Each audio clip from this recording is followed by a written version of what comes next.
Hey everyone, this is Hannah with the Rocket Miner giving you today's COVID-19 update. Today in Wyoming we have 490 confirmed cases, 154 probable cases, and 438 recoveries. Today is a pretty exciting day for Sweetwater County since everyone's getting back into business now that we have the variance that was approved that gave us permission to open restaurants, and churches gave a little more leeway with what we can do with those now. So lots of local restaurants were opening up today, and even some of them allowing dining inside of the restaurant. Of course, all of them are following the different precautions and restrictions that they have underneath the variance for how to be safe and how to be able to open up to people but still be careful so that we're not spreading the virus further. So we just saw lots of exciting things from businesses, lots of downtown restaurants like Broadway Burger and Bitter Creek Brewing and the Cowboy Crepes all shared about things that they're doing, how they were able to open up, and some of the precautions that they're taking, like having people wear masks and gloves and spreading out people inside of the restaurant. Almost all of them have limits on how many people are allowed inside at one time, and they're doing things like, I saw a picture of Broadway Burger, how they're actually taping off some of the booths so that when people sit, it's kind of limited to every other booth so they can't be right next to each other.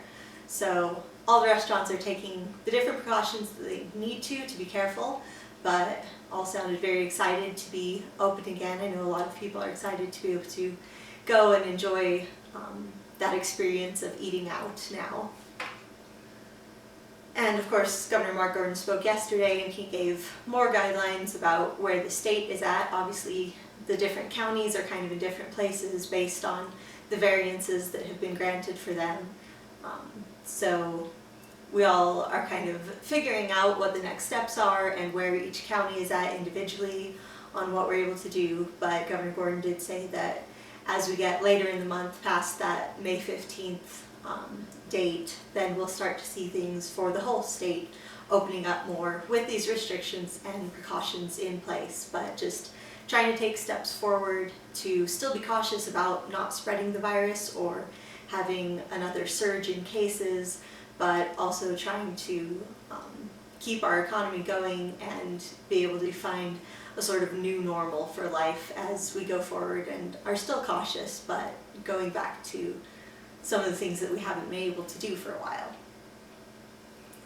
This week we also heard some updates from the hospital, and earlier in the week we learned that Memorial Hospital of Sweetwater County did receive an additional CARES Act grant of $4.8 million, and that was distributed to rural hospitals and clinics.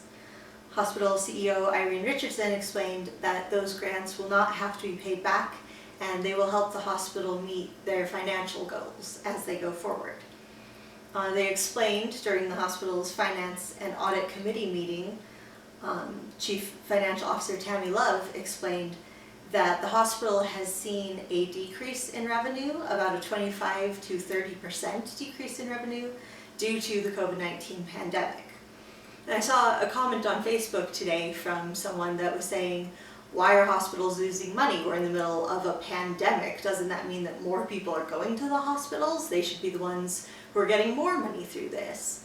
But actually we've heard lots of reports from hospitals all over the place, not just here, but definitely our own hospital as well, that explain that hospitals are actually losing a lot of money through this pandemic for a lot of different reasons.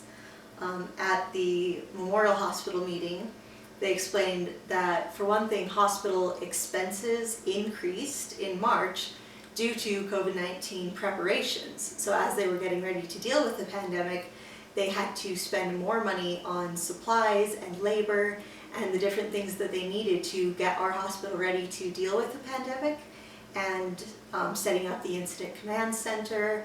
All of those things cost a lot more money than what we would normally have to spend under other circumstances.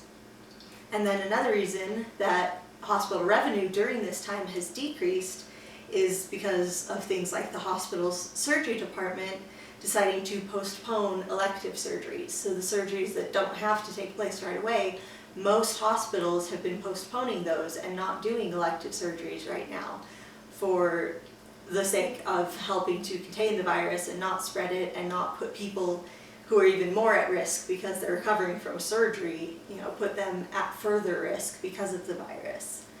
And then I've also seen a lot of stories and reports explaining that during this whole time period, people just aren't going to the hospital as much as they normally would for all sorts of other health concerns.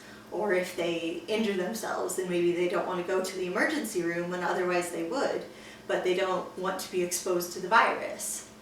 And this is kind of a pros and cons. It's a complicated thing, and lots of hospitals have been putting out statements and saying we still want you to know that we're here for you and we still want you to come to us if you need to. Obviously there needed to be a limit on people at the hospital for the sake of not spreading the virus to the people who were there who were most at risk.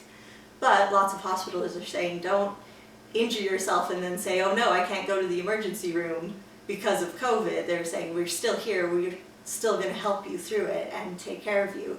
But because a lot of people kind of had that mindset, lots of people have chosen not to go to the hospital under circumstances when they otherwise would have. So for all of these different reasons, hospitals are actually losing a lot of money during this time because of this pandemic. And it's just another thing that we need to keep in mind when we look at the economy, when we look at who needs money, like from the CARES Act that's giving funds to hospitals. There's a reason for that, and it's important, and it's part of the considerations of who needs this money, where is our economy struggling because of this, what choices and decisions can we make going forward to help the people who need it most.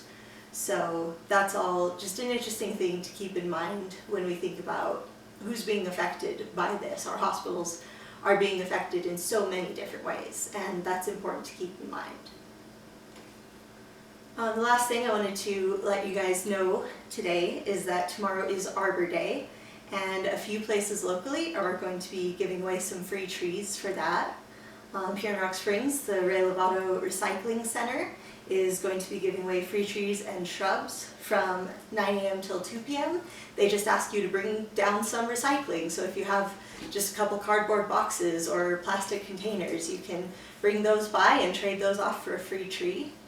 And then the Green River Tree Board is also giving away free trees tomorrow from 9 a.m. to 3 p.m. in front of Ace Hardware in Green River. And the tree board always tries to do something to celebrate Arbor Day. Obviously their celebrations were a little changed this year because of COVID, but they still wanted to do something, so they'll be giving away free trees to anyone who wants to stop by and get one. So definitely encourage you all to go check that out, plant a tree tomorrow, enjoy the fresh air and the sunshine. And I hope that you have a good night tonight and keep checking back with us for more updates. Thanks.